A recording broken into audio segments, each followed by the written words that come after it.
Everyone, আশা করছি সবাই ভালো আছেন। আমি আল্লাহর রহমতে ভালো আছি। আজকে একটা নতুন ভিডিও নিয়ে শুরু করছি। আমি আজকে আপনাদেরকে খাসির পায়া রান্না করে দেখাবো। তো পায়াটাকে আমি গরম পানি দিয়ে ভালো করে পরিষ্কার করে নিয়েছি।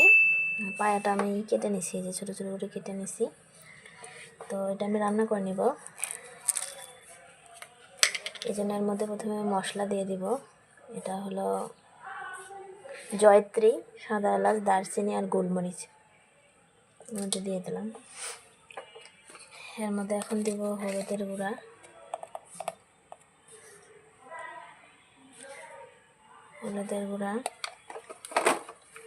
দেব লবণ, দেব মরিচের গুঁড়া। যে যেমনটা ঝাল খায় তেমনটা দেবেন। তো এর মধ্যে এখন দেব আদা রসুন বাটা। আমি আদা এবং রসুনটাকে একসাথে ব্লেন্ড করে নিয়েছি।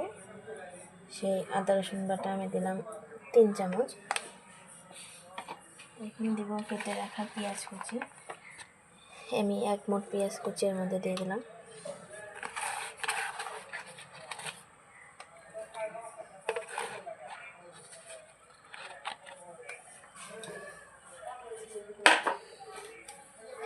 তো সব উপকরণ দিয়ে দিছি। এখন এর মধ্যে সয়াবিন তেল দিয়ে দিব।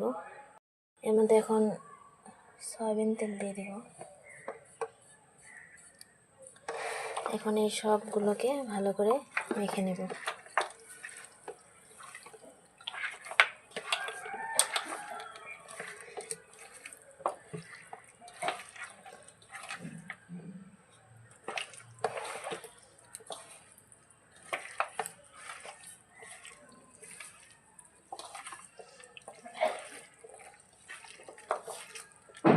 আমি এখানে তেজপাতাও দিয়েছি একটা। তো এটা মেখে নেওয়া হয়ে গেছে।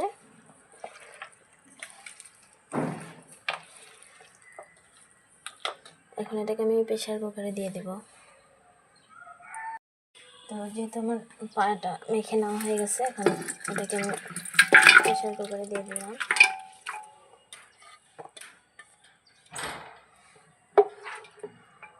এখন এর মধ্যে দিয়ে দেবো পানি।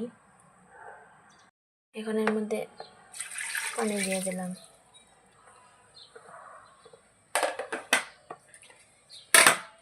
এটাকে এখন চুলায় বসাই দেব। তো এটাকে চুলায় বসাই দিছি। এখন এটাকে কয়েকটা সিটি বাজিয়ে নেব। এই তো পায়াটা সেদ্ধ করে নিছি। এটাকে আমি প্রেসার কুকার থেকে ঢেলে নিছি। এটাকে এখন বাগার দিব। তো পায়াটাতে বাগার দিব। বাগার দেওয়ার জন্য এখানে পেঁয়াজ নিয়ে নিছি। পেঁয়াজটাকে লাল করে ভেজে নেব।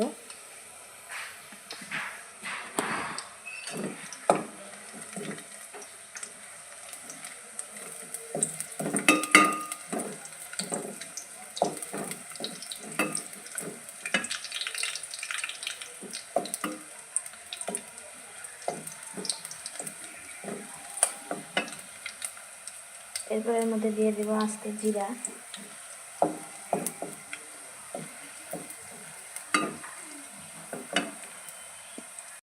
ভাজা হয়ে গেছে। এখন আগে থেকে সেদ্ধ করে রাখা সেই মেহেরটার মধ্যে পায়াটা ভেজে দেব।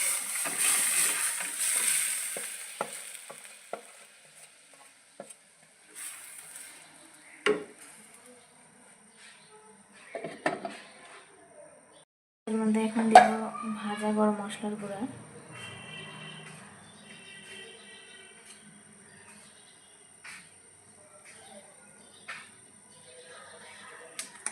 আর দেব ভাজা জিরার গুঁড়া।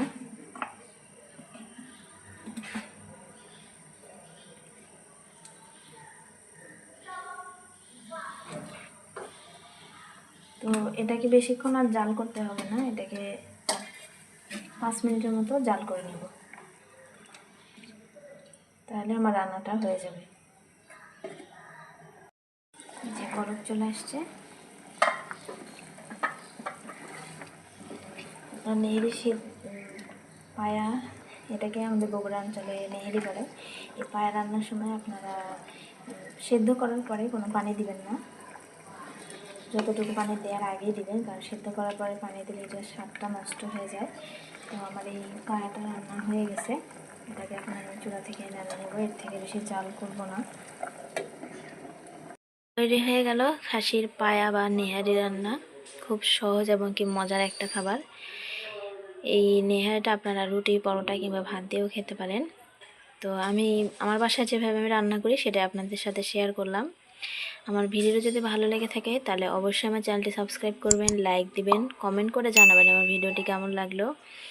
আমার আজকে ভিডিও এই পর্যন্তই। সবাই ভালো থাকেন, সুস্থ থাকেন। আল্লাহ হাফেজ।